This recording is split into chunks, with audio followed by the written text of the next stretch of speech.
నమస్తే, welcome to స్వతంత్ర. నేను మీ రాజమౌళి. మాజీ మంత్రి హరీష్ రావుపై ఎమ్మెల్సీ కవిత ఆరోపణల పర్వం కొనసాగుతుంది. సిద్దిపేట జిల్లాలో బతుకమ్మ వేడుకల్లో పాల్గొన్న కవిత హరీష్ రావును టార్గెట్ చేశారు. హరీష్ రావు రావే లీకుల వీరుడని అన్నారు. తెలంగాణలో ఏ ఊరు ఎవరి జాగిరి కాదని కవిత మాస్ వార్నింగ్ ఇచ్చారు. అవసరమైతే సిద్దిపేటలో హరీష్ రావుకు పోటీగా నిలబడతానని కూడా కవిత అన్నారు. కానీ వీరిద్దరి మధ్య ఎందుకు ఈ మాటల యుద్ధం జరుగుతుంది? ఇదే ఇవాటి బిగ్ టాక్లో చర్చిద్దాం. ముందుగా బిగ్ టాక్లో చర్చించడానికి మనతో పాటు జైన్ అయ్యారు తాటికేల జయరాం గారు, విశ్లేషకులు, అలాగే తేజావత్ వెంకట్ రాష్ట్ర కాంగ్రెస్ నాయకులు, అదేవిధంగా పోచంపల్లి రామూర్తి బీఆర్ఎస్ రాష్ట్ర నాయకులు, పైల కృష్ణారెడ్డి గారు బీజేపీ రాష్ట్ర కార్యవర్గ సభ్యులు. నమస్తే అండి. ముందుగా జయరాం గారు. నమస్తే రాజమౌళి గారు. ఎలా చూడొచ్చు కవిత వర్సెస్ హరీష్ రావు? మాజీ మంత్రి హరీష్ రావునే టార్గెట్ చేసుకున్న కవిత మొత్తం మీద మాటల యుద్ధం కొనసాగుతుంది. ఎక్కడికి వెళ్ళినా లీక్ వీరుడు, గ్రీక్ వీరుడు అనే మాటలు వదిలిపెట్టి లీక్ వీరుడు అనే సమస్య పరిష్కారం అవుతుందా? లీక్ వీరుడు అంటే అర్థాలు చాలానే ఉన్నాయి. ఎందుకంటే పార్టీలో ఉన్నటువంటి లొసుకులను ఏమైనా లీక్ చేస్తున్నారా, లేదు అంటే ఎవరి ఆస్తులు ఎంత సంపాదించారనేది, ఎలా సంపాదించారని లీక్ చేస్తున్నారా, ఏంటి అసలు ఎలా అనుకోవచ్చు? మీకు ప్యానెల్లో ఉన్న మిత్రులకు, స్వతంత్ర న్యూస్ ప్రేక్షకులకు, బతుకమ్మ ఈ నవరాత్రోత్సవాల చేసుకుంటున్న ఆడబిడ్డలకు, తెలంగాణ ఆడపడుచులకు ప్రతి ఒక్కరికి నమస్కారాలు. ఒకటి రాజమౌళి గారు, ఇక్కడ ఏంటంటే ఒక సందర్భంలో కవితమ్మ చింతమడక ఊరెళ్ళిన సందర్భం లోపల ఆమె కొంత ఘాటుగానే స్పందించారు. సో ఆమె ఏంటంటే ఇప్పటి వరకు ప్రజలు ఏ విధంగా దీన్ని అనుకున్నారంటే ఒక కుటుంబ సమస్య అనుకున్నారు. ఇది కుటుంబంలో ఉన్న తగాదాలు, ఏముందిలే సహజంగానే వస్తుంటాయి పోతుంటాయి, ఇది పెద్ద ఇబ్బందికరమైన విషయాలు కాదు, ఇవాళ కాకపోతే రేపైనా సర్దుమనుతాయి అనుకున్నారు. కానీ ఇది కుటుంబ సమస్య కాస్త పొలిటికల్ వైపు దారితీస్తుంది. ఇది రాను పొలిటికల్ అంశాలు అంటే అక్కడ సిద్దిపేట ఎవరి అడ్డా కాదు. ఇది సిద్దిపేటలో ఎవరైనా రావచ్చు పోవచ్చు, దీనికి ఎవరి పర్మిషన్ అక్కర్లేదు. చింతమడక సిద్దిపేట అనేది నా పుట్టిల్లు, ఇక నేను వస్తుంటాను పోతుంటాను అనే విషయాన్ని మాట్లాడుకుంటూ వచ్చారు. కవితమ్మకు ఆ స్వేచ్ఛ ఉంది. ఎప్పుడు కవితమ్మనే కాదు, ఎవరైనా కూడా ఆడికి పోవచ్చు, రావచ్చు, సిద్దిపేట నుంచి ఇక్కడికి పోవచ్చు, ఇక్కడ నుంచి సిద్దిపేట పోవచ్చు. అదేముంది, మన పక్క జిల్లానే కదా, అది పెద్ద వింతేం కాదు. కానీ తనేందంటే ఒక మానసికమైన వేదన, బాధ, ఒక ఆడబిడ్డగా తను అనుభవించిన వేదన, ఇవన్నీ బీఆర్ఎస్ పార్టీ అర్థం చేసుకుంటుంది, శ్రేణులు అర్థం చేసుకుంటున్నారు. సో బీఆర్ఎస్ సంబంధించిన ప్రతి ఒక్కరు కూడా తనని అర్థం చేసుకున్నారు. తను మాట్లాడినా కూడా ఇప్పటి వరకు కూడా మీరు గమనించండి, ఇటు హరీష్ రావు గారు కావచ్చు, లేకపోతే బీఆర్ఎస్ శ్రేణులు కావచ్చు, ఎప్పుడు కవితమ్మని సంబోధించడం, లేకపోతే కవిత గారని సంబోధించడము గౌరవంగానే మాట్లాడుతున్నారు. ఇప్పుడు వరకు వి ప్రకాష్ అన్న ఒక మాస్ వార్నింగ్ ఇస్తే జాగృత శ్రేణులు కూడా ఆ లెవెల్లోనే వార్నింగ్ ఇచ్చారు.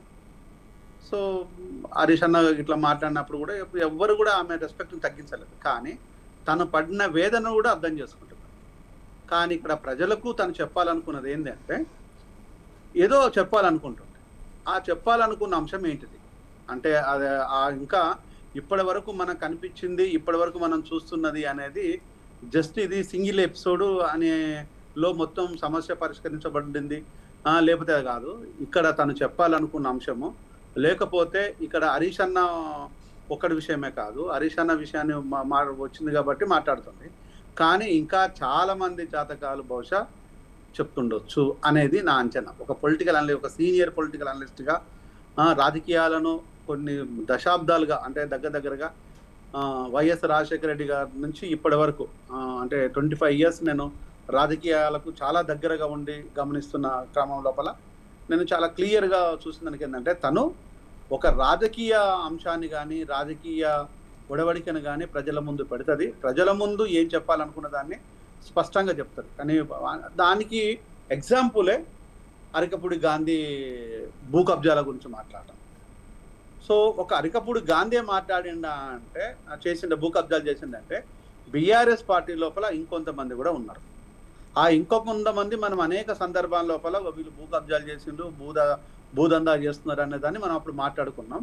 ఇప్పుడు కవితమ్మ వాటికి ఎండాస్ చేస్తున్నారు. అంటే ఆ చేసిన వాళ్ళు ఎవరు ఉంటారు?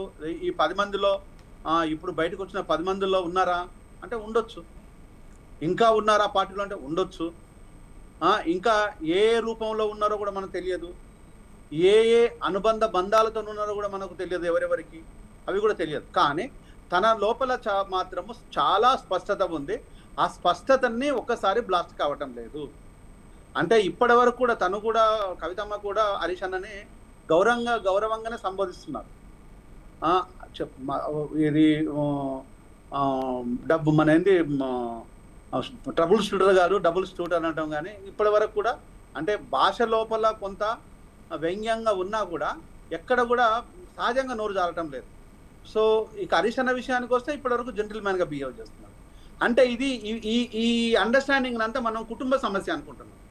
కానీ ఈ అరికపూడి గాంధీ ఎప్పుడైతే సీన్లోకి వచ్చిండో, సో ఇక్కడ వీళ్ళే కాదు కొంతమంది దొంగలు ఉన్నారు, ఆ దొంగల భరతం పట్టడానికి మాత్రం వెనకాను అనే సందేశాన్ని పంపిస్తుంది. బహుశా అది పార్టీ పరమైన టర్న్ తీసుకుంటుందా, లేకపోతే ఒక ఉద్యమం బాటలోనే ఉంటుందా అంటే, ఎందుకంటే తన రాజకీయ నాయకురాలుగా 5 సంవత్సరాలు చాలా క్లియర్గా ఢిల్లీలో పార్లమెంట్లో తన రాజకీయ చతురత, రాజకీయ విజ్ఞానం, సో తను కేసీఆర్ గారు చేయబట్టుకుని నడుస్తున్న అనేక మాటలు కూడా తను ఆ సందర్భం లోపల పార్లమెంట్లో తను మాట్లాడిన విధానాన్ని ఫుల్ ప్లెడ్జ్డ్ పొలిటీషియన్ లాగానే మనకు అనిపిస్తుంది. సో ఇప్పుడు ఉద్యమాలతోనే ఉంటుందని అనుకోను, ఎందుకంటే తెలంగాణ కావాల్సిన ఇప్పుడు ఉద్యమం కాదు, సామాజిక తెలంగాణ కావాలనేది ఒక అంశం. కానీ ఒకప్పుడు అదే సామాజిక తెలంగాణ మాట్లాడిన ప్రజారాజ్యం పార్టీ లేకుండా పోయింది. ఇప్పుడు ఆ సామాజిక తెలంగాణను ఏమైనప్పుడు ఎత్తుకుంటారా అనేది నాకున్న ఒక ఆలోచన. మరొక అంశం ఇక్కడ కవితమ్మ చేస్తున్నది, ఆలోచిస్తున్నది ఇంకొక అంశం నాకు ఏమర్థమైందంటే, ఎక్కడైతే దిగువగా ఉన్న వ్యక్తులు అంటే ఎస్సీలు కానీ, ఎస్టీలు కానీ, బీసీలు కానీ, కింది కులాల నుంచి ఎవరైతే ఇప్పటి వరకు రాజకీయపు గోడలు కానీ, రాజకీయపు మెట్లు కానీ, రాజకీయ ద్వారాలకు కూడా వెళ్ళని ఆ కులాలను వాళ్ళను పోరలైజ్ చేసే భాగం ఎందో చేస్తుందనేది నాకున్న ఒక అవగాహన. ఎందుకు అంటే తను మాట్లాడిన ప్రతి మాట మనకు బీసీలకు ఒక ప్రత్యేకమైన గుర్తింపు వచ్చిందంటే అది తెలుగుదేశం పార్టీ ఎన్టీ రామారావు గారు. అది మీరు నమ్ముతారు, నేను నమ్ముతాను, ఇప్పుడు ప్యానల్లో ఉన్న మిత్రులకు కూడా ఎలాంటి డిస్ప్యూట్ ఉండదు. సో బీసీలను ఒక ప్రత్యేకమైన గుర్తింపు తీసుకొచ్చిండు. ఎస్సీలలో కూడా, మాదిగలు కూడా అప్పుడు వెనుకబడిగా ఉన్నారు. మాదిగలకు అసలు ఇంతవరకు ప్రాతినిధ్యం లేని పరిస్థితిలో కూడా కడియం శ్రీహరి కావచ్చు, లేకపోతే అనేక మంది మాదిగలకు ఒక చరిష్మాని క్రియేట్ చేసింది ఎన్టీ రామారావు గారు. అంటే ఇక్కడ ప్రాతినిధ్యం, ఎస్సీలలో ప్రాతినిధ్యం అంటే ఒక మాలలే కనిపించేవాళ్ళు. సో మాదిగలను కూడా మనకు అసెంబ్లీ వరకు తీసుకురాగలిగిన ఘనత ఆయన దక్కింది. బీసీలను ఇప్పుడు ఉన్న గౌడ కావచ్చు, లేకపోతే యాదవ కావచ్చు, మున్నూరు కాపు కావచ్చు, ఇలాంటి కులాలను ఇప్పుడు ఎదిగిన కులాలు అని చెప్తున్నామంటే ఒక 5 కులాలు ఉంటాయి, వాళ్ళని తీసుకొచ్చింది ఎన్టీఆర్ గారు. కానీ ఇక నెట్టివేయబడ్డ కులాలు ఏవైతే ఉన్నదో వాటి మీద కవితమ్మ కాన్సన్ట్రేషన్ చేస్తుంది అనేది మాత్రం నాకున్న ఆలోచన. తను మాట్లాడుతున్నప్పుడు, తను ఏదైతే చేస్తున్నప్పుడు ఒక బాంబుల్ లాంటి మాటలే కాదు, ఒక అమ్మలాగా కూడా ఆలోచిస్తుందా అనే ఆలోచన కూడా ఉంది. ఆలోచిస్తే మంచిదే, ఎందుకంటే మిగతా వాళ్ళు అనొచ్చు కేసులు ఉన్నాయి కదా, సారా వ్యాపారంలో ఉంది, లిక్కర్ వ్యాపారంలో ఉంది అనొచ్చు. కానీ ఈరోజు లిక్కర్ కాదు, లెక్కలు తిరగడానే సిద్ధంగా ఉందని చెప్తుంది. చూడాలి మరి. లిక్కర్ వ్యాపారం అనేది పెద్ద కేసులు అనేది నేను పెద్దగా ఏమీ దాన్ని పట్టించుకోవాల్సిన అవసరం లేదనేది మన అందరికీ తెలిసిన విషయమే. మన ప్రజలు కూడా దానికి అడాప్ట్ అయ్యిండ్రు. ఈ భారత ప్రజలు కూడా చాలా క్లియర్గా అడాప్ట్ అయ్యిండ్రు. ఏ అభంశుభం తెలియన సరే ఇందిరాగాంధీ గారి మీద కేసులు ఉన్నాయి అంటే that is a different matter. ఆమె మీకు ఆ లెవెల్లో తను ఫైట్ చేసింది కాబట్టి కేసులు వచ్చినాయి. ఏ అభంశుభం తెలియని రాజీవ్ గాంధీని తీసుకొచ్చి కేసులలో పెట్టలేదా? బోఫర్స్ కేసులో ఆయనది ఎంతవరకు దాంట్లో ఇన్వాల్వ్ ఉందో మనకు తెలియదు, కానీ ఆయనకు లేవా? ఆ తర్వాత వచ్చిన నాయకులను ఇప్పటి వరకు రేవంత్ రెడ్డి వరకు కాంగ్రెస్లో కేసులు లేని వ్యక్తులు ఎవరున్నారు? బీఆర్ఎస్లో ఎవరున్నారు? బీజేపీలో ఎవరున్నారు? మన సాక్షాత్తు మన హోమ్ మినిస్టరు, మన ప్రధానమంత్రి, ఇట్లా చెప్పుకుంటూ పోతే అనేక మంది కేసులలో అన్ని రాష్ట్రాల్లో ఉన్నాయి. కానీ ఈ కేసులు అనేది భారత ప్రజలు చాలా ఈజీగా తీసుకున్నారు. కేసులు అనేటివి పెద్ద ఇవి లెక్కలోవి కాదు. మన మాజీ ముఖ్యమంత్రి జగన్మోహన్ రెడ్డి అంటే ఈ కేసులు పెద్ద లెక్కలోకి వస్తాయని నేను అనుకోను, ఎందుకంటే ఇంతమంది చూస్తున్నాం కాబట్టి. వీళ్ళంతా జైల్లోకి పోయి హీరోలకు వచ్చిన బ్యాచ్ ఇదంతా. కాబట్టి ఇవన్నీ మనం దాని గురించి పెద్ద వరియాల్సిన పని లేదు. ఇక జరగాల్సింది, నేను మీ వేదిక ప్రకారము కవితమ్మకు ఒక సూచన ఏం చేయదలుచుకున్నా అంటే, అమ్మ మీరు పార్టీ పెడతారా, ఉద్యమాలు చేస్తారా పక్కన పెట్టేస్తే, మీరు మాట్లాడే ప్రతి మాట కింది కులాల నుంచి పై వరకు తీసుకురండి, పై కులాల నుంచి కిందికి రాకండి. This is my sincere advice. Right. ఈరోజు కమ్మ, రెడ్డి, వెలమ ఇదో ఇదో ఒక రాజకీయాలలో ఒకటే కాదు, ఇప్పటి వరకు కూడా ఏలుబడిలో ఉన్న కులాలు ఇవన్నీ. దాంట్లోపల అదే బ్రాహ్మణ, వైశ్యాస్ ఇవన్నీ ఎదిగిన కులాలే.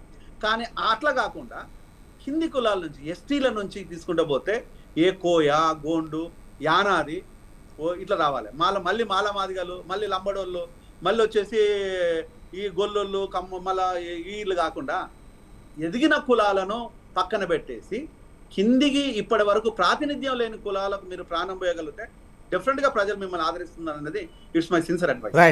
రైట్ అండి. రామూర్తి గారు నమస్కారం అండి. నమస్తే. జయరామ్ గారు మీరు కొంచెం రైట్కి తిరగండి, కొంచెం రైట్కి ఉండండి. Bus okay, fix.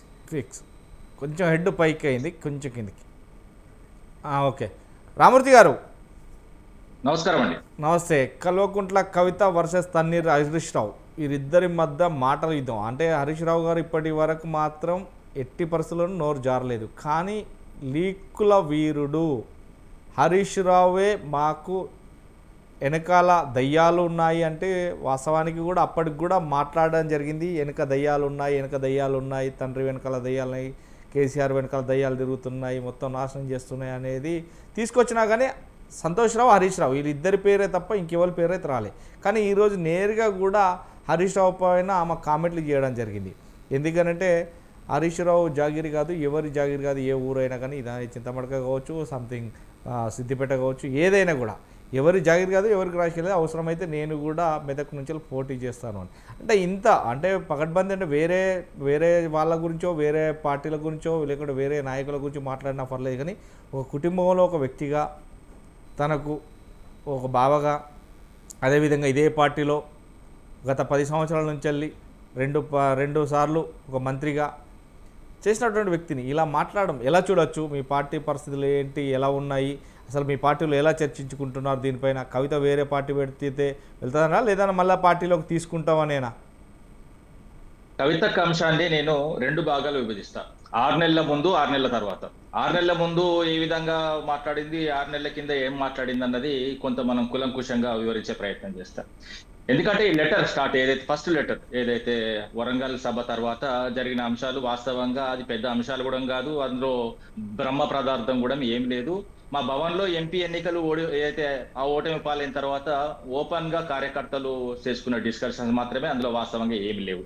దాని తర్వాత అందులో ఒకటే నాకు ఇబ్బెట్టిగా అనిపించే అంశం ఏంటంటే కేసీఆర్ దేవుని చుట్టూ దయ్యాలని. అంటే వాస్తవంగా దేవుడట దగ్గర దేవుని యొక్క భక్తులు, దేవునికి సంబంధించిన అంశాలు మాత్రమే ఉంటాయి, దయ్యాలు ఉండవు అన్నది జగమెరిగిన సత్యం.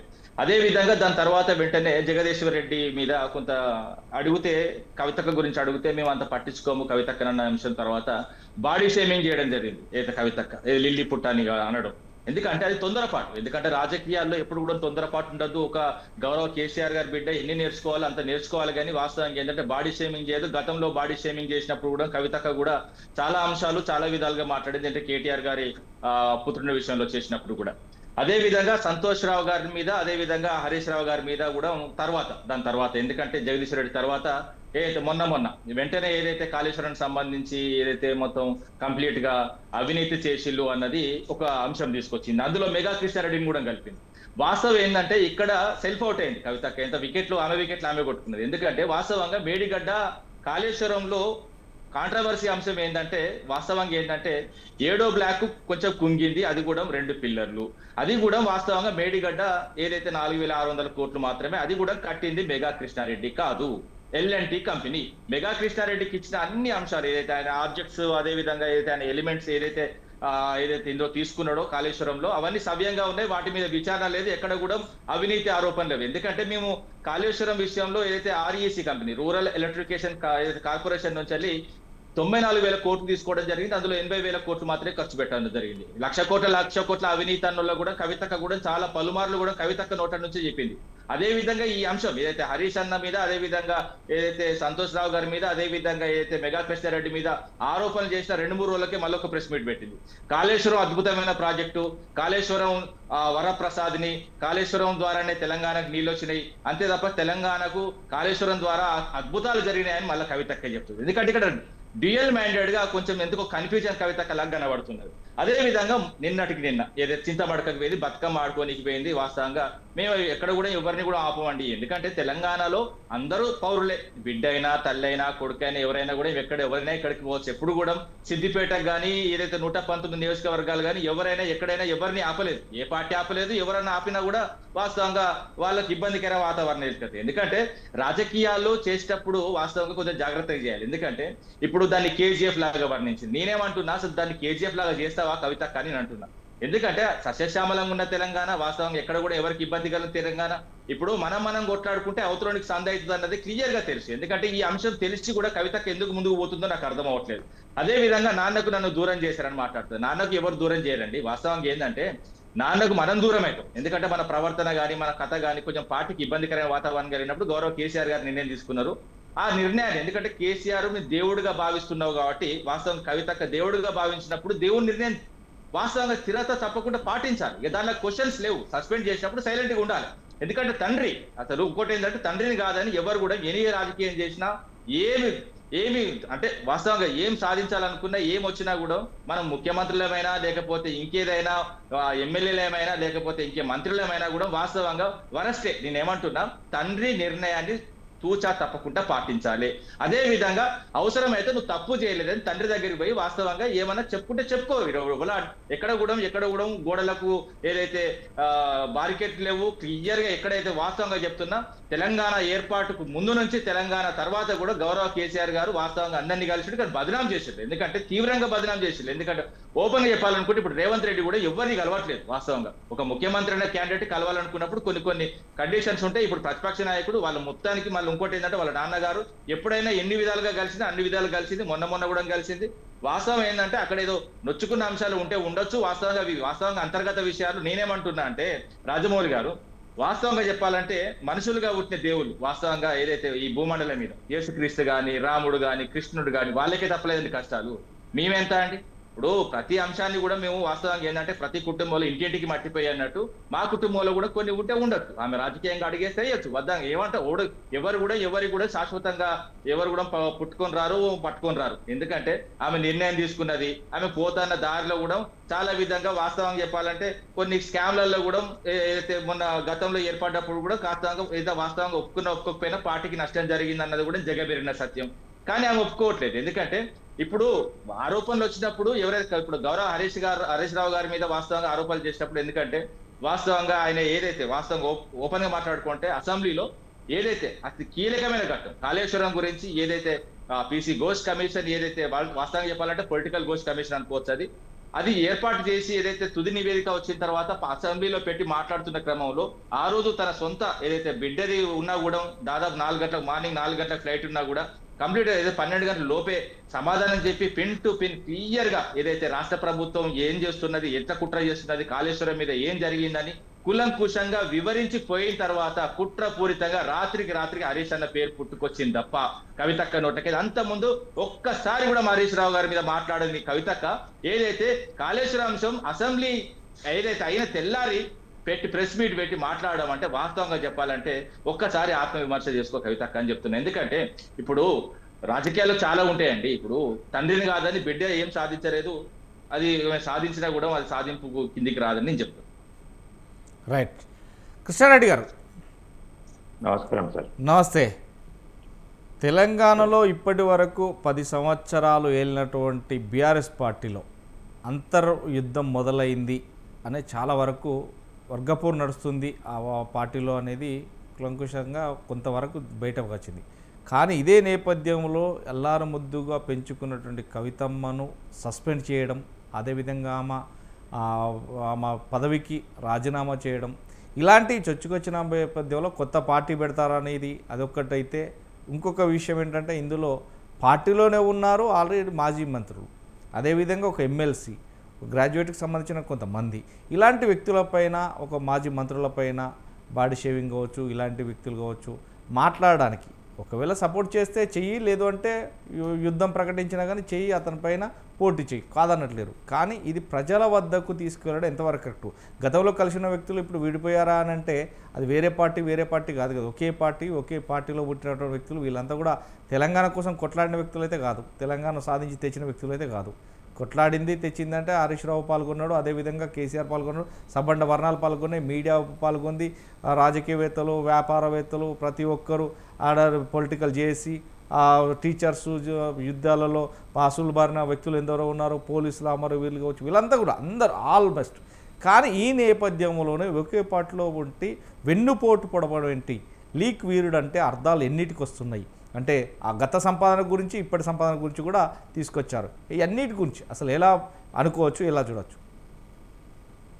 సార్, ముందుగా మీకు, స్వతంత్ర టీవీ ప్రేక్షకులకు, అలాగే ఈ చర్చా వేదికలో పాల్గొంటున్న వివిధ పార్టీల నాయకులందరికీ శుభ సాయంత్రం తెలియజేసుకుంటూ, మరియు బతుకమ్మ పండుగ శుభాకాంక్షలు తెలియజేసుకుంటున్నాను తెలంగాణ ఆడపడుచులందరికీ.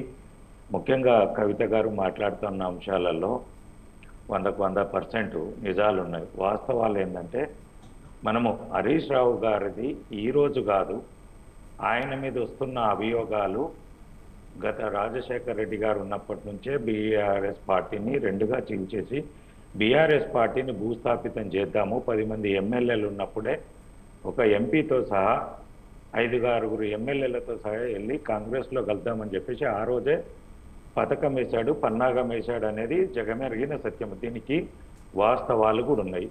అంతకుముందు కూడా ఈయన ఒక వర్గం ఉండే బీఆర్ఎస్లో 26 మంది ఎమ్మెల్యేలు ఉన్నప్పుడు ఒక వర్గం ఏం చేసిందంటే, ఇక మీకున్న ఐడియా ఉందో చాలా మందికి లేదో కానీ, ఢిల్లీ నుంచి ఒక వ్యక్తి వచ్చాడు, రాజ్యసభ ఎంపీ అవుతానని చెప్పేసి ఆయన లక్డీ కపూర్లో కోట్ల కొద్ది డబ్బులు పెట్టుకొని ఉంటే బీఆర్ఎస్ ఎమ్మెల్యేలను 6-7 మందిని ఆయనకు మద్దతు ఇచ్చేసి ఎంపీ చేద్దామనే కుట్రలో భాగంలో అందులో ఉన్న దాంట్లో హరీష్ రావు వర్గం వాళ్ళే ఉన్నారు. అందులో మా కాన్స్టిట్యున్సీ నుంచి కానీ, కొరుట్ల నుంచి కానీ కొంతమంది ఎమ్మెల్యేలు ఉండే.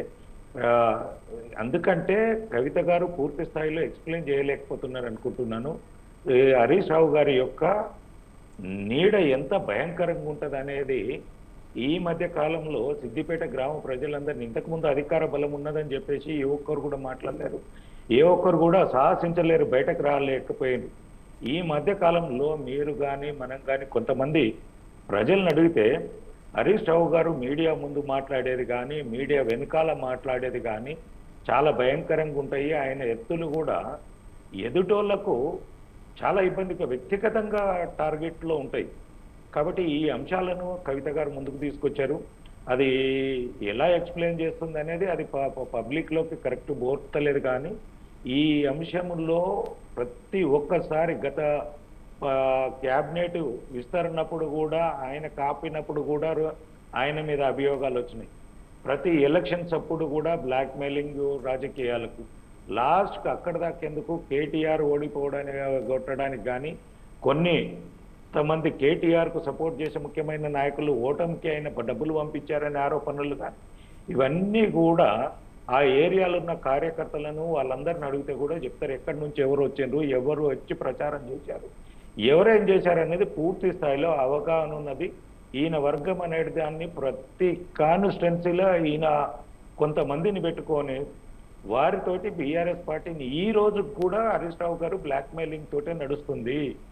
ఆయన గనుక కవిత మాట్లాడింది కరెక్టే అని చెప్పేసి కేసీఆర్ అన్న రేపొద్దున ఎక్కడైనా మనం ఒకటి చూస్తాము, ఇమ్మీడియట్లీ పార్టీని జీల్చే పరిస్థితులలో ఉన్నాడు. ఆయన ఏ పార్టీలతోటి ఎక్కడెక్కడనో అటాచ్మెంట్స్ ఉన్నారు, అవన్నీ లోపాయికారికంగా ఇండైరెక్ట్గా సోషల్ మీడియాలో వస్తూనే ఉన్నాయి, మనం వింటూనే ఉన్నాం.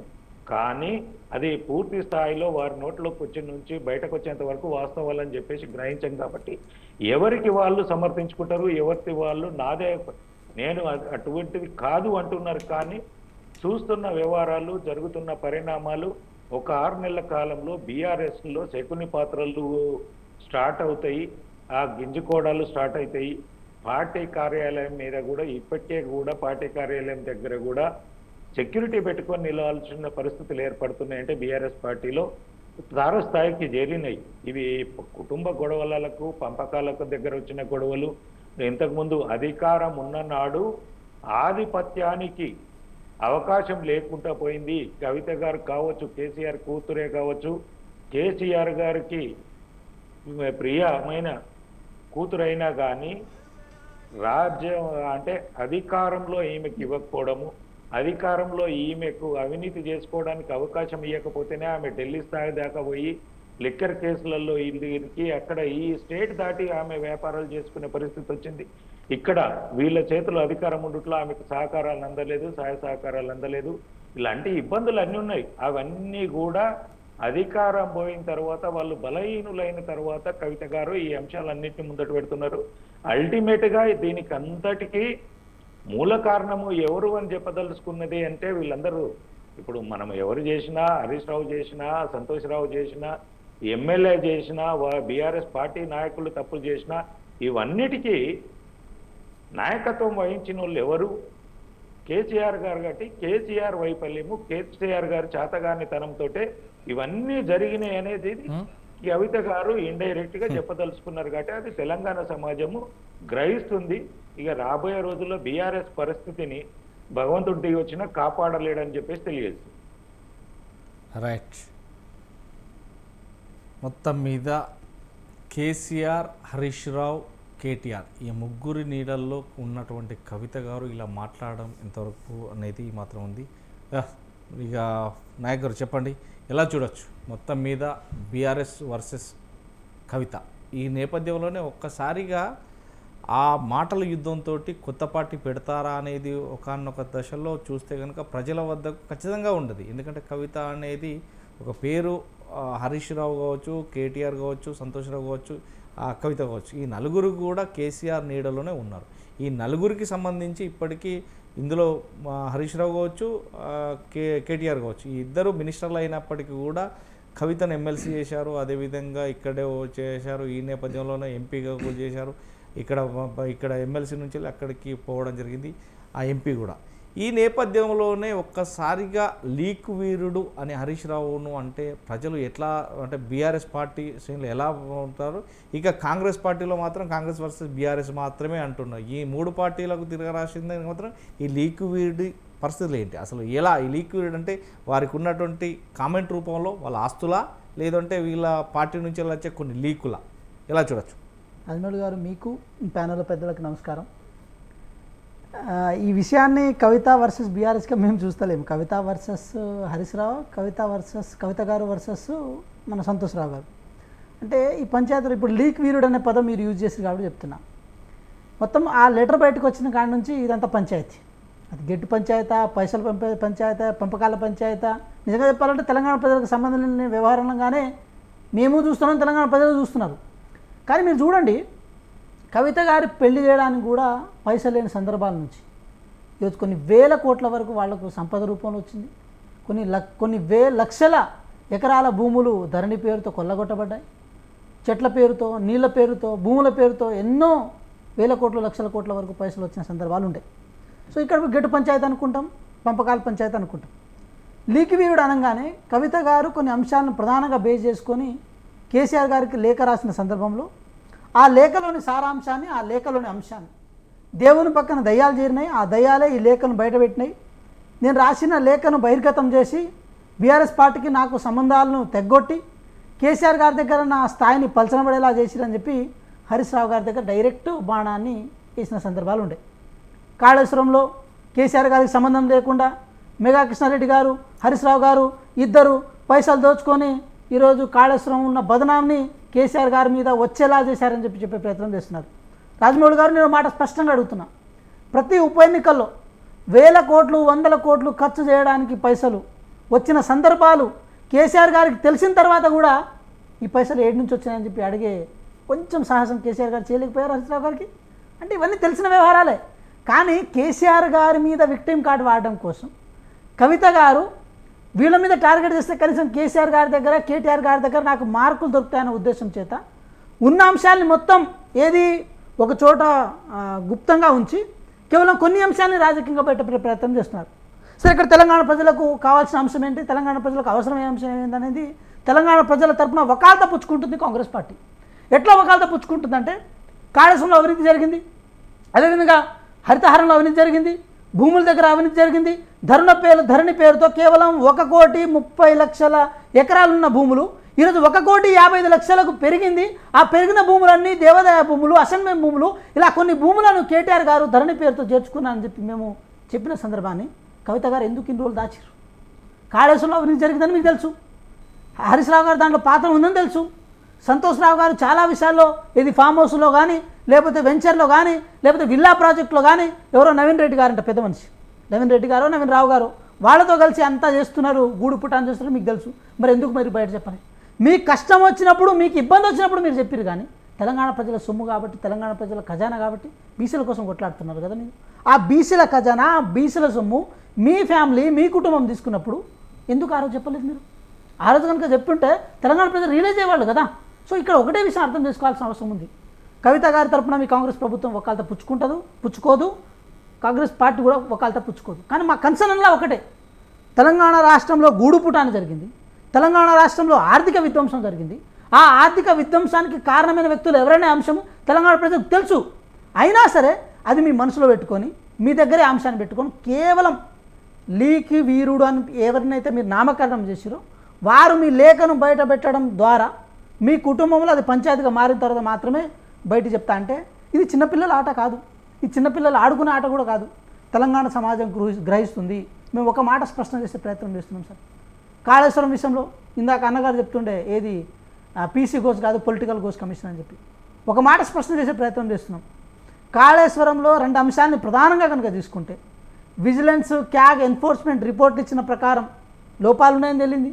కొంతమంది అధికారులు వాళ్ళంతా వాళ్ళ పీరియడ్ మొత్తం 2016 నుంచి 2023 వరకు కేవలం వాళ్ళ పీరియడ్ మొత్తం కాళేశ్వరంలో పనిచేసిన సందర్భాల్లో వాళ్ళ ఆస్తులు దాదాపు 100 రెట్లు పెరిగిన అంశాలను ప్రధానంగా తీసుకున్నప్పుడు ఒక సర్కమ్స్టాన్సెస్ ఎవిడెన్సెస్ తీసుకొని దాని ద్వారా అవినీతి జరిగిందని తేలింది. సో ఇంకో మాట కూడా మేము చెప్పే ప్రయత్నం చేస్తున్నాం. కవిత గారు చేసిన ఎలిగేషన్ని కేవలం రాజకీయ ఎలిగేషన్గా మేము తీసుకుంటలేము. కవిత గారు చేసిన ఎలిగేషన్ నిజంగా లోపల అవినీతి జరిగింది, అవినీతి జరిగిన అంశాన్ని హరీష్ రావు గారే కారణం అని చెప్పే ప్రయత్నం చేస్తున్నారు. కాబట్టి ఒక మాట అయితే చెప్తున్నాం, బీసీల కోసం మాట్లాడారు కాబట్టి మీరు ఏది పార్టీ నుంచి సస్పెండ్ చేసిరా? హరీష్ రావు గారి యొక్క తప్పులు చెప్పారు కాబట్టి మీరు పార్టీని సస్పెండ్ చేసిరా? లేకపోతే మిగతా విషయాలు పరిగణన తీసుకొని పార్టీని సస్పెండ్ చేసిరా? ఇంకో మాట కూడా చెప్పాలి సార్. మీరు చూడండి, నిజామాబాద్లో కవిత గారు పోటీ చేస్తారు. కవిత గారు దాదాపు 70,000 మెజార్టీతో ఓడిపోతారు. పక్కనే ఏదైతే మన మెదక్ సంబంధించిన పార్లమెంట్ ఉంటుందో అక్కడ 3,20,000 ఓట్ల మెజార్టీతో అక్కడ ఎవరైతే ప్రభాకర్ రెడ్డి గారు ఉన్నారో వాళ్ళు గెలుస్తారు. అంటే హరీష్ రావు గారు 2019 ఎలక్షన్లో కవిత గారిని ఓడించడంలో కీలక పాత్ర పోషించారని చెప్పి కవిత గారు ఎవరైతే మన ప్రెస్లో ఉన్న కొంతమంది చిట్చాట్లో చెప్పిన సందర్భంలో దాన్ని మనసులో పెట్టుకొని ఇంత దూరం ఈ పంచాయతీ వచ్చిందని తెలుసుకోవాలి. అంటే హరీష్ రావు గారు ట్రబుల్ షూటర్ లేకపోతే ట్రబుల్ షూటర్ తెలంగాణ రాష్ట్ర ప్రజలకు అని చెప్పి వాళ్ళు క్లెయిమ్ చేసుకున్న సందర్భంలో ట్రబుల్ క్రియేటర్ అని చెప్పి కేసీఆర్ గారి కుటుంబంలో అంటే డే 1 నుంచి మీరు ఒకసారి ఒంటరి ప్రతాప్ రెడ్డి గారి స్టేట్మెంట్ చూడండి. కేసీఆర్ గారిని అడ్డంగా మీరు ఓడిస్తే ఆటోమేటిక్గా మీకు మేము సహకరిస్తామని చెప్పి కేసీఆర్ గారు అప్పటి నుంచి చెప్తారు.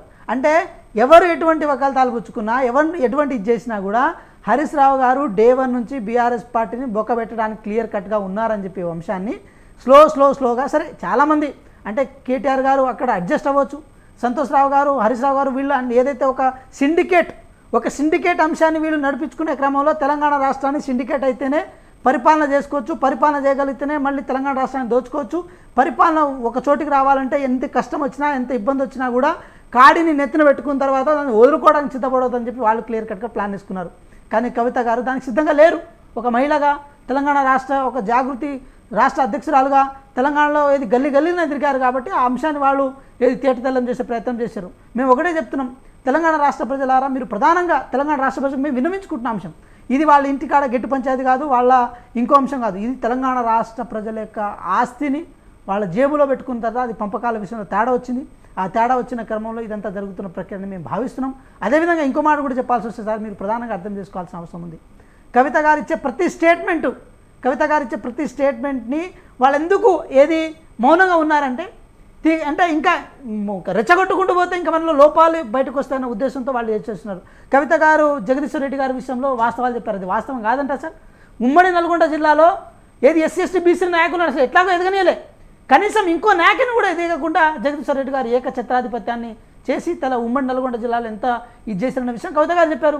అదే ఇంకో విషయం కవిత గారు కూడా చెప్పారు, కర్ణాటకలో హంపి ప్రాంతంలో రాజకీయ వేదికగా చేసుకొని ఎంతోమంది పెద్ద మనుషులు అందరూ కలిసి కేసీఆర్ గారి మీద కుట్ర చేసిరు, కేటీఆర్ గారి మీద కుట్ర చేసిరు అని చెప్పి కవిత గారు చెప్పారు కదా. ఇవన్నీ వాస్తవాలా కాదని చెప్పి చెప్పమన్నారు. అంటే ఒక మాట ఏంటంటే కవిత గారి విషయంలో కనుక ఇన్వాల్వ్ అయితే తలను కొరివితో కొక్కున్నట్టు ఉంటుందని చెప్పి బీఆర్ఎస్ పార్టీ నాయకులు అనుకున్నారు కాబట్టి పొమ్మలేక పొగబెట్టినట్టు ఈరోజు సస్పెండ్ చేశారు. ఆత్మగౌరవం ఉన్నది కాబోలు నాకు తెలిసి, అందుకోసం ఎమ్మెల్సీ పదవి కూడా రాజీనామా చేసే ప్రయత్నం చేశారు.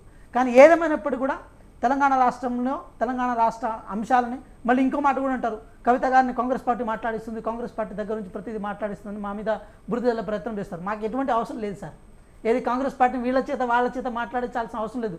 తెలంగాణ ప్రజలకు మేము చేసిన సంక్షేమాన్ని, తెలంగాణ ప్రజలకు మేము చేసిన అభివృద్ధిని తెలంగాణ ప్రజల మాటల రూపంలో ప్రచారాన్ని కోరుకున్న వ్యక్తులం సార్ మేము.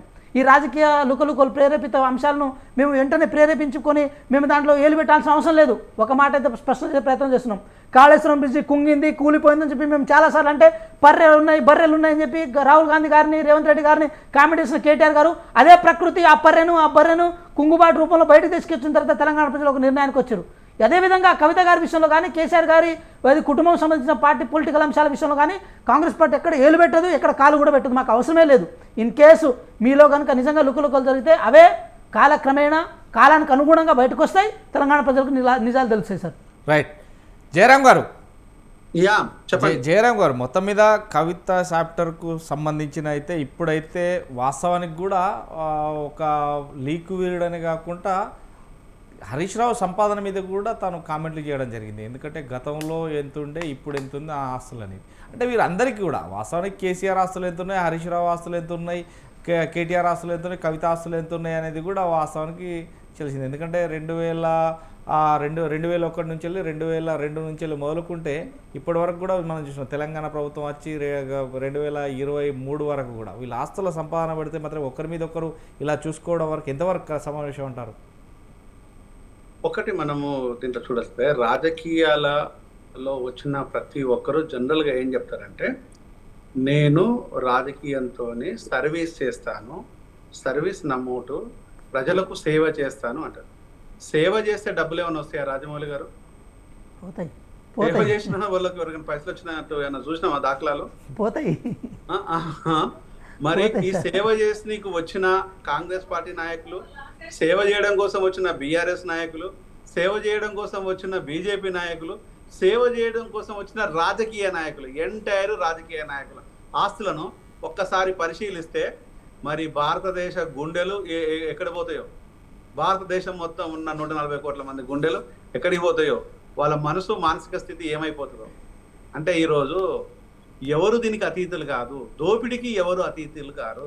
ఇక దోపిడి గురించి మనం ఎంత తక్కువగా మాట్లాడుకుంటే అంత బాగుంటారు. దోపిడి గురించి అసలే మాట్లాడుకోకపోతే ప్రజలు ఏమనుకుంటారంటే, అన్న నీకు తెలియకపోతే మేమేం చేస్తామన్నా అని నవ్వుకుంటారు మనల్ని. నీకు తెలియకపోతే మేమేం చేస్తాం అని నవ్వుకుంటారు. కాబట్టి దోపిడీ అనేది ప్రథమంగా స్టార్ట్ అయింది ఎక్కడంటే రాజకీయ నాయకుల దగ్గర నుంచే. లంచాలు ఎక్కడి నుంచి స్టార్ట్ అయిందంటే రాజకీయ నాయకుల నుంచే. లంచాలను ప్రేరేపించింది ఎవరు అంటే రాజకీయ నాయకులు మాత్రమే. రూపాలు వేరే ఉండొచ్చు కానీ లంచాలను బహిరంగంగానే ప్రచారం చేసుకున్నారు. ఈరోజు మీకు పథకాల పేరు మీద వచ్చే లంచాలు కాకపోతే అదేమన్నా రాజ్యాంగబద్ధంగా తీసుకొస్తున్నారు అంటే ఏదన్నా? ఏ రాజ్యాంగంలో రాసింది పథకాలు పెట్టమని చెప్పేసి? ప్రణాళికబద్ధంగా పరిపాలన చేయమని చెప్పింది. 10 సంవత్సరాల కంటే రిజర్వేషన్లు ఎక్కువగా ఉంటుందని చెప్పింది. ఇప్పటికి 78 సంవత్సరాల రిజర్వేషన్ కొనసాగిపోతుందంటే అది కాదా మోసం, అది కాదా లంచం? అంటే ఈరోజు మళ్ళీ పదే ఈ పథకాలు పెట్టేసి జనాలను ఆకర్షితులను చేసేసి ఆ పథకాల దగ్గరనే తిప్పుకుంటూ వీళ్ళ బిహేవియర్ను ఎక్కడికి పెట్టేశారు. మీకు ఒక ఎగ్జాంపుల్ చెప్తాను. నేను చాలా సందర్భాల లోపల వైఎస్ రాజశేఖర రెడ్డి గారిని కలిశాను. ఆయన ఒకటే మాట చెప్పేవారు, నువ్వు బాగా చదువుకున్న వాడివి, నువ్వు తెలివికల్లోడివి, చిన్నోడివి, నీకు ఎస్సీ కమిషన్ చైర్పర్సన్ ఇస్తాను నువ్వు చెయ్యి అని చెప్పేటంటే, సార్ నాకు వద్దు సార్ అని చెప్పాను. నాకు వద్దు sir, I'm not suitable for that, politics నేను సూటబుల్ కాదు. మీరు ఇచ్చిన సహాయానికి ఈవెన్ కేవీపీ గారు కూడా నన్ను తన సొంత బిడ్డలాగా, అరే నువ్వు అట్లా కాదు, నువ్వు ఏదో ఒకటి తీసుకురంటే వద్దు సార్ అని చెప్పేసి వాళ్ళు చాలా ప్రేమగా నాకు ఆఫర్ చేశారు. నేను గౌరవంగా దాన్ని తిరస్కరించాను. కానీ నేను ఆ ఆరోగ్యశ్రీ అంశాల లోపల నేను పెనిట్రేట్ అయ్యి ఆ వర్క్ నేను చేయగలిగాను. అంటే ఆయన అప్పుడు చేస్తున్న క్రమం లోపల ఆరోగ్యశ్రీ ఒక ప్రతిష్టాత్మకంగా చేసిన ఆయననే భూములు కోకాబేట భూముల మీద కూడా ఆయనే. మరి ఆరోగ్యశ్రీని ప్రజల దగ్గర తీసుకెళ్ళేసి అప్పుడు కార్పొరేటివ్ హాస్పిటల్కి వెళ్ళాలన్నది ప్యాషన్. ఇప్పుడు నేను వచ్చేసి కార్పొరేటివ్ హాస్పిటల్ని గవర్నమెంట్ హాస్పిటల్ కార్పొరేటివ్ హాస్పిటల్ స్టైల్లో చేయాల్సిన పరిస్థితి ఈ 25 ఏళ్లలో అది చేయలేదు. సో 25 కాదు, ఇప్పటికి ఇవి 2 ప్లస్ అవి ఒక 10, అంతకుముందు 10, 22 సంవత్సరాలు చేయొచ్చు. మరి ఎందుకు చేయలేకపోయిన? అప్పుడు ఆయన బ్రెయిన్లో నుంచి, ఆయన ఒక బేసికలీ డాక్టర్, ఆయన బ్రెయిన్లో నుంచి వచ్చిన దాన్ని మరి ఎందుకు దాన్ని కాంగ్రెస్ నిలకడగా చేయలేకపోయింది 10 ఏళ్లలో? ఇప్పుడు ఈ 2 నెలల్లో ఇది కూడా ఎందుకు చేయలేకపోయింది అంటే అది ఓన్లీ రాజకీయానికి అనుబంధంగానే దాన్ని ఉంచింది తప్పితే దీన్ని వ్యవస్థను తీర్చిదిద్దాలనే ఆలోచన ఎవరికి లేదు. 10 ఏళ్ళ బీఆర్ఎస్కు లేదు, 12 ఏళ్ళ కాంగ్రెస్కు లేదు. Very clear. నెక్స్ట్ ఇక్కడ ఇంకొక అంశాన్ని, విద్య. ఈరోజు సగటున ఒక మనిషి సంపాదన లోపల 50%, లేటెస్ట్ లెక్కల ప్రకారం చెప్పాలంటే 50% వాళ్ళ సంపాదన ఆ బిడ్డల చదువుకే పోతుంది అనేది ఇది భయంకరమైన కఠోరమైన సత్యం. ఇది ప్రతి ఒక్కరూ అంగీకరిస్తారు, మేధావులు, రాజకీయ నాయకులు, విద్యార్థులు, నిరుపేదలు. మరి అంత సంపాదన వెళ్ళిపోతే కనీసం స్కూళ్ళు బాగు చేయాలన్న ఆలోచన రాలేకపోతే దాన్ని ఏం చెప్తాం మనం? అంటే ఈరోజు దాన్ని కూడా ఓ పొలిటికల్ ఎజెండాగానే మెట్లో వైద్యాన్ని, విద్యను ఈరోజు రెండింటిని దూరం చేస్తే దీన్ని నమ్ముకున్న ఈ సంబంధిత తరగతులను చంపాల్సిన అవసరం లేదు, అవి రెండే చంపుతాయి అనేది వాళ్ళకి తెలుస్తుంది. ఇవి బాగు చేస్తే ఇవి వీళ్ళను కంట్రోల్ చేయడం చాలా కష్టం అనేది కూడా వాళ్ళకి తెలుస్తుంది.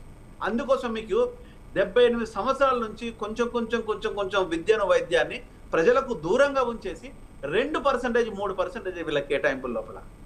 ఇది ఇంతకంటే భయంకరమైన మోసము, కఠోర సత్యము అందరికీ తెలుసు. మళ్ళీ మనం మాట్లాడాల్సి వస్తుంది. ఇక మరొక అంశం, ఈరోజు ఇక దోపిడీ.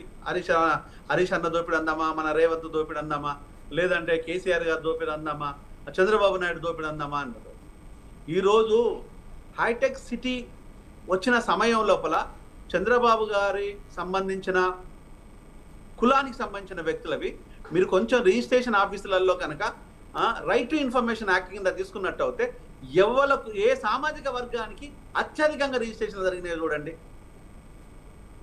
ఏ సామాజిక వర్గానికి అత్యధికంగా రిజిస్ట్రేషన్ జరుగుతుందండి. ఇప్పుడు హైడ్రా పేరు మీద మీకు రిజిస్ట్రేషన్లు చాలా వరకు డ్యామేజ్ అయిపోయినాయి కదా. ఇప్పుడు ఏ సామాజిక వర్గానికి రిజిస్ట్రేషన్ జరుగుతున్నాయి ఒకసారి రైట్ ఇన్ఫర్మేషన్ నేను అడిగాను, నాకు ఇవ్వలేదు ఇంకా. ఏ సామాజిక వర్గానికి జరుగుతున్నాయి చూడండి. అప్పుడు పాత నాయకర్ ఉంది, ఇప్పుడు కొత్తది కూడా అడుగుతున్నాను, ఇవ్వట్లేదు. అంటే దాన్ని ఎందుకు మరి అంటే ఈరోజు దోపిడీ అనేది మనకు కళ్ళకు కనిపించింది కాదు, కళ్ళకు కనిపించకుండా మీకు జరుగుతున్న దోపిడిని ఎవరు మాట్లాడాలి? నేను ఎవరిని దొంగలను అని చెప్పాను, దొరలు అని చెప్పాను. ఎవరి వ్యక్తిత్వానికి వాళ్ళకే వదిలేద్దాం. దీనిలో ఎవరు నీతిమంతులు? నేను చెప్పా కదా, అవినీతిని భారత ప్రజలు వాళ్ళు ఆకలింపు చేసుకున్నారు. అవినీతి లేకపోతే రాజకీయ నాయకులు బతకలేరు అన్నారు, అనుకునే విధంగా ఉన్నది. కాబట్టి వాళ్ళు ప్రజలే దీన్ని యాక్సెప్ట్ చేసిన తర్వాత నేనేవన్నండి, నేను ఒక్కరిని. అందరూ తుమ్మితే ఆ గాలికి నేను ఎక్కడో కొట్టుకుపోతాను. 140 కోట్ల మంది ఈరోజు దాన్ని యాక్సెప్ట్ చేశారు, అవినీతిని పర్ఫెక్ట్గా యాక్సెప్ట్ చేశారు. ఒక రాజకీయ నాయకుడు నీతిమంతుడు అన్న రోజుల లోపల కొంచెం పోలుకుంటే రాజకీయంలోనే నీతి లేదనే దానికి వరకు వచ్చేసాం మనం. రాజకీయం అంటేనే దోపిడీ, రాజకీయం అంటేనే మోసం, రాజకీయం అంటేనే పెట్టుబడులు, రాజకీయం అంటేనే వ్యాపారం, రాజకీయం అంటేనే ఈరోజు లాక్కోవడము, గుంజుకోవడము, కొనడము, అమ్మడం, అమ్ముకోవడం. ఇది పర్యాయ పదాలుగా మారిపోయినవి. అంటే ఈరోజు మనం ఎవరిని నిందిద్దాం? ఎవరి స్టేటస్ని మనం లెక్క పెడదాం? మరో దామోదర సంజీవయ్య పుట్టడం కష్టం, ఇంకొక గాంధీ పుట్టడం కష్టం. ఇందిరాగాంధీ గారు పౌరుషం అప్పుడు ఈ భూములన్నీ కనుక ఆమె తెలుసుంటే అప్పుడే రాసుకునేది. మరి ఆమె పుట్టడం కష్టం. మరో మొరార్జీ దేశాయ్ పుట్టడం కష్టం, మరో వాజ్పేయి పుట్టడం కష్టం. కానీ ఆ నాయకులను బాటలు నడిచిన మరి ఈ నాయకులు వీళ్ళ ఆస్తులు ఎన్ని వేల కోట్లు దారిపోయినాయి, ఎన్ని లక్షల కోట్లు దారిపోయినాయి. మనం ముందు మాట్లాడేది లక్షల వేల కోట్లు మాత్రమే, కానీ వీళ్ళు కొల్లగొట్టేది లక్షల కోట్లు కొల్లగొడుతున్నారు. ఒక్కడు మినిస్టర్ అయితే వాడి కుటుంబం లోపల వాడి పెండ్లము, వాడి కుటుంబము, తండ్రి, తల్లి, కుటుంబం, ప్రతి ఒక్కరు వేళ్లకు వాడిగా ఆలీబాబా చాలీచోర్లాగా ప్రతి వాళ్ళ వెనకాల ఒక తీగ లాగితే మొత్తం బాగుపడుతుంటారు. మరి మిగతా వాళ్ళ ఆస్తులు ఎందుకు పెరగవు? ప్రజల ఆస్తులు పెరగాలి కదా, మరి అవి ఎందుకు పెరగవు? ఈరోజు ఏ నాయకుడి దగ్గర ఏ కుటుంబ సభ్యులు పెరగలేదు ఆస్తులు? ఏ నాయకుడి దగ్గర ఏ కుటుంబ సభ్యుల్లో అండదండలు లేవు వాళ్ళకు? మరి అక్కడ ఉండే ఆ కార్యకర్తల మీద ఎందుకు వీళ్ళకు? నేను ఎవరిని అప్రిషియేట్ చేయటం లేదు. ఇదే మన ముందు ఉన్న వెంకట్ని బీఆర్ఎస్ ప్రభుత్వము నెలకొకసారి లోపల దోషపడేది. నెలకొకసారి వీళ్ళు లొల్లి చేయ లోపలయ్యా, లొల్లి చేయ లోపలయ్యా, లొల్లి చేయ లోపలయ్యా. మరి రేవంత్ రెడ్డిని ఎన్నిసార్లు లోపలేసిండ్లు? తిరుపతి రెడ్డిని ఎన్నిసార్లు లోపలేసిండ్లు? కొండరెడ్డిని ఎన్నిసార్లు లోపలేసిండ్లు? కృష్ణారెడ్డిని ఎన్నిసార్లు లోపలేసిండ్లు? దామోదర్ రాజేంద్రని ఎన్నిసార్లు వేసిండ్లు? బట్టి విక్రమార్కని ఎన్నిసార్లు వేసిండ్లు? అంటే ఈరోజు యుద్ధం చేసేవాడు యుద్ధంలోనే ముగిసిపోతుంది జీవితం తప్పితే ఈరోజు రాజకీయం చేసినప్పుడు మాత్రం సస్యశ్యామలంగా ఉంది. కానీ ఆ రాజకీయానికి ఈ రాజకీయానికి జమీన్ ఆస్మానుకున్నంత ఫరక్ ఉంది. రైట్. ఇందిరాగాంధీ, నేను ఒక విషయం చెప్తానండి, ప్లీజ్ కన్సిడర్ మీ. నేను ఒక విషయం చెప్తాను. ఈ రోజు ఎస్సీలకు ఎస్టీలకు 200 గజాల ఇల్లు సగౌరవంగా ఉన్నది అంటే అది ఇందిరాగాంధీ ఇచ్చిన ఇల్లే తప్ప ఏ ఒక్క నాయకుడు ఇవ్వలేదండి. సావండి సిగ్గుతోని, మీరు చచ్చిపోండి, మీరు సిగ్గుతోని చచ్చిపోండి. మీరు రాజకీయ నాయకులు అన్నటువంటి ఎవడైనా ఉంటే సిగ్గుతో చచ్చిపోండి. ఈరోజు అదే ఇందిరమ్మ పేరు చెప్పుకొని 200 గజాల కోసం మీరు ఈరోజు అడక తింటున్నారు కదా ఓట్లను. మీరెందుకు ఇవ్వటం లేదు? మీ ఆస్తులు ఎట్లా పెరిగినాయి?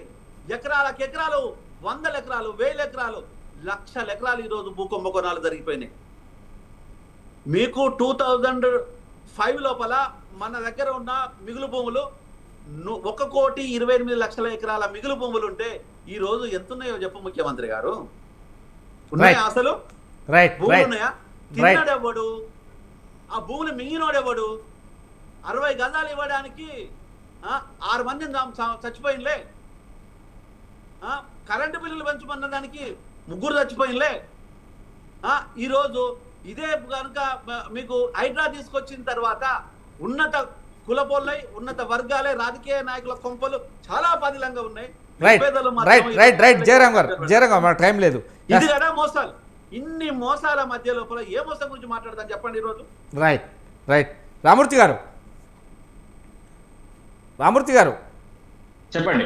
రైట్. ఇప్పుడు కవిత వర్సెస్ హరీష్ రావు అంటే ఎలా ఉండబోతుంది? ఏమన్నా సర్దుమరిగేదా? దీనికి పెద్దలు కేసీఆర్ గారు ఎంటర్ అయ్యి ఏమన్నా సర్దుమరుగుతారా అంటారా? చెప్పగలుగుతారా? తన కూతురికి కాబట్టి ఇటు అల్లుడైతే మాట్లాడట్లేదు, ఎందుకంటే వేరే విషయాలు కానీ ఎవరు మాట్లాడట్లేదు.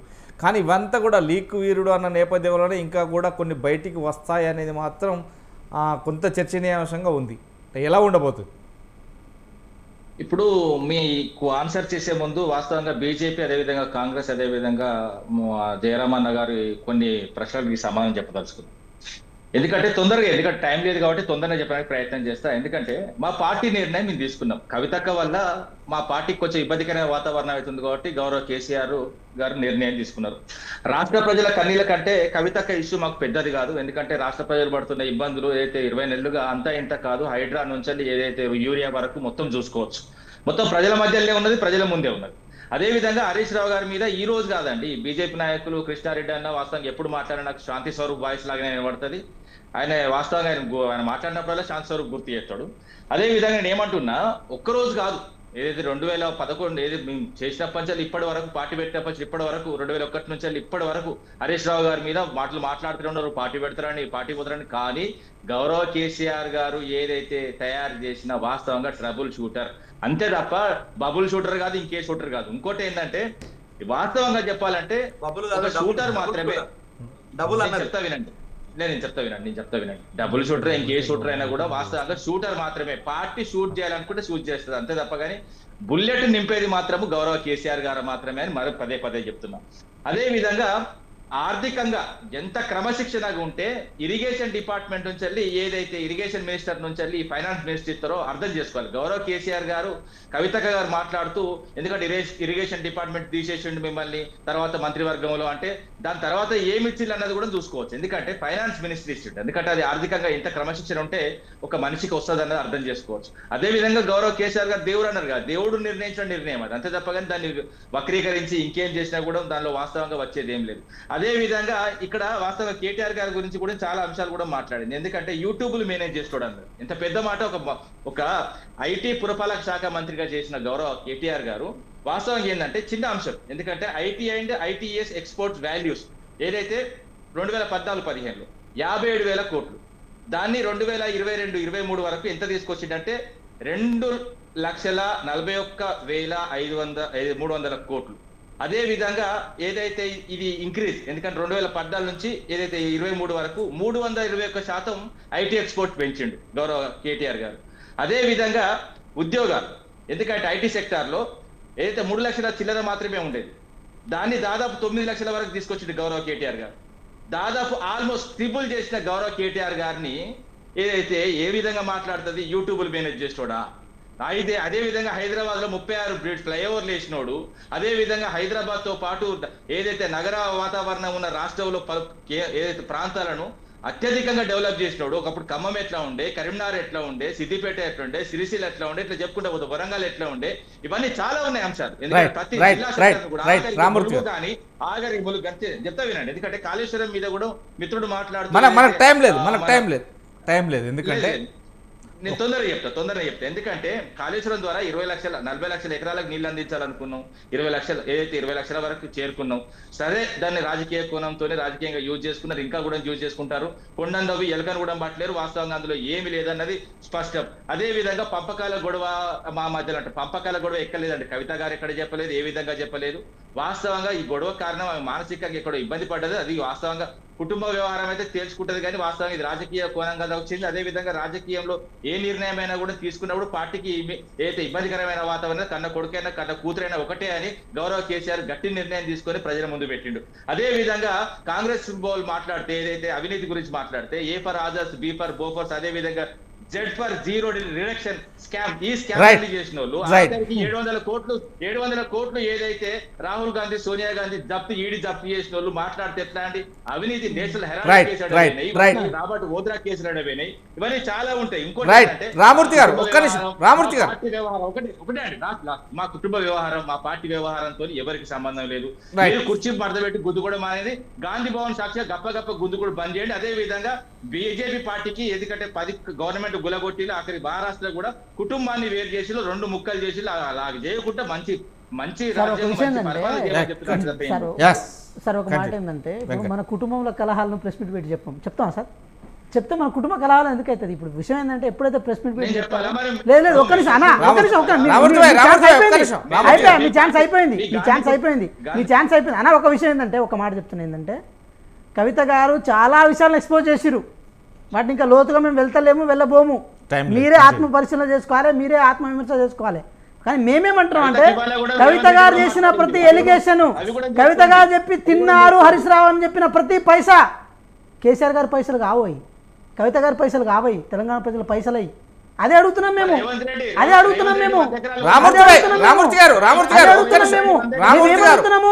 కాళేశ్వరంలో మెగా కృష్ణారెడ్డితో కలిసి తెలిసింది కదా, ఆ తిన్న పైసలు తెలంగాణ ప్రజల పైసలు అంటున్నాం మేము. దాన్ని కవిత గారు బయట పెట్టిరని అంటున్నాం మేము చెప్తే రాజకీయంగా చెప్పారు కదా. ఒక్క నిమిషం అన్న, ఒక మాట చెప్తా వినండి.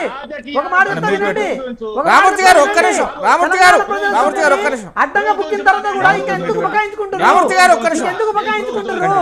నేను ప్రూఫ్ చూస్తాను బాబు, నీ మాట్లాడే ప్రతి మాట ప్రూఫ్ చూస్తాను. నువ్వు ఆ రాజకీయ ఆరోపణలు బంద్ చేయి. కవిత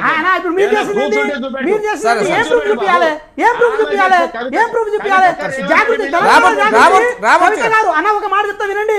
హరీష్ రావు గారు మనకు తెలియదు, మా ఖమ్మం జిల్లాలో మా వరంగల్ జిల్లాలో హరీష్ రావు మనకు తెలియదు, కేవలం సిద్దిపేటకే తెలుసు, గజ్వేల్కే తెలుసు.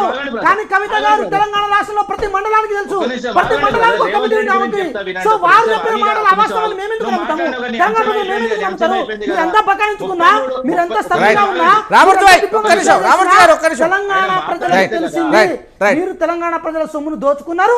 ఈ విషయం కవిత గారు బయట పెట్టారు. రైట్ రైట్ రైట్ రైట్ ముందు రైట్ పండుగ ఓకే ఓకే థ్యాంక్ యూ అండి సమయం అయిపోయింది.